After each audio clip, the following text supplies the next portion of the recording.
ETF-ների ոլորտը վերջին տարիներին շատ բուռն զարգացում է ապրել, բացի ինդեքսներին հետևող ETF-ներից ստեղծվել են նաև օրինակ առանձին ոլորտային ETF-ներ, որոնք ներդրում են իրականացնում ոչ թե հենց տվյալ երկրի ինդեքսում, այլ օրինակ առանձին տնտեսության ճյուղերում։ Դրանցից օրինակ չիպ արտադրող ընկերությունների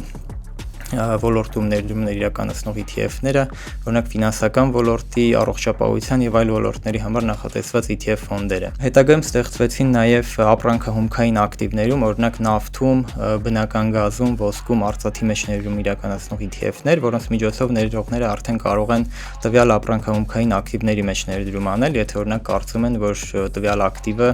պոտենցիալ ունի հետագա աճի։ Ստեղծվեցին նաև հակադարձ եւ leverage-ով կամ բազմապատիկ ETF-ներ։ Հակադարձ ETF-ները արդեն շարժվում են տվյալ ինդեքսի կամ այլ հիմքի ակտիվի շարժման հակառակ ուղղությամբ։ Օրինակ, եթե վերցնենք S&P 500-ի վրա հակադարձ ETF, ապա S&P 500-ի աճի դեպքում տվյալ ETF-ը անկում է գրանցելու, իսկ ինդեքսի